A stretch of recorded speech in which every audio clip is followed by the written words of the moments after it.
বন্ধুরা, সবাই কেমন আছেন? আশা করি সবাই অনেক ভালো আছেন। এই মুহূর্তে আমরা চলে আসছি কাইকটেক ব্রিজে। আসলে এই কাইকটেক ব্রিজটা, এই যে দেখেন এই যে নদী, এটা হচ্ছে ব্রহ্মপুত্র নদীর উপরে। আর এই ব্রিজটা হওয়ার পরে আসলে এই মুরগাপাড়া আর হচ্ছে বন্দরবাসীদের জন্য একটা যোগাযোগের একটা মানে সেই লেভেলের একটা ব্যবস্থা হয়েছে, যার ফলে হচ্ছে এই মুহূর্তে আমরা চলে আসছি হচ্ছে কাইকটেক ব্রিজের উপরে। আর যেহেতু এখন নদী, প্রত্যেকটা নদীতেই বেশ ভালো পানি আছে, পানি থাকার কারণে তো আমরা আসছি বিকালবেলা ঘুরতে। আমি আর সাদ আসছি ঘোরার জন্য। এই যে সাদ, তো আসলে এই জায়গাটা, এই ব্রিজটা এত জনপ্রিয় একটা ব্রিজ, যেহেতু খুব একটা বেশি পর্যটন জায়গা নাই নারায়ণগঞ্জে, তো দেখা যায় যে এই জায়গাগুলা বেশি জনপ্রিয়। যেমন আরেকটা আছে সাবদি, আর হচ্ছে এই জায়গায় কাইকটেক। এই জায়গাটা হচ্ছে মানে এগুলো বিকালবেলা হলে পরে আপনার অনেক মানুষের সমাগম ঘটে, এবং হচ্ছে বিশেষ করে মানে সবাই ঘুরতে আসে পরিবার নিয়ে।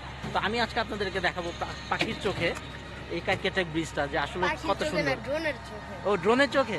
ওটা তো ওয়ান কাইন্ড অফ পাখি বলে, পাখির মতো দেখো না, এই জন্যই বললাম যে পাখির চোখে। আচ্ছা বাদ দেন, পাখি বাদ, ড্রোনের চোখে আমি হচ্ছে আপনাদের কাইকটেক ব্রিজটা এখন দেখাবো। তো চলেন তাহলে।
তো এই মুহূর্তে আমরা চলে যাব আমাদের কাইকটেক ব্রিজের।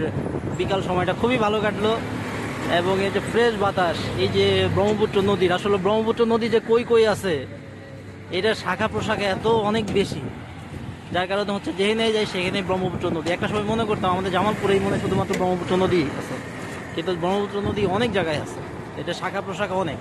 তো সবাই ভালো থাকবেন, সুস্থ থাকবেন। আসসালামু আলাইকুম। আর একটু থাকি, বাতাস, ওরে।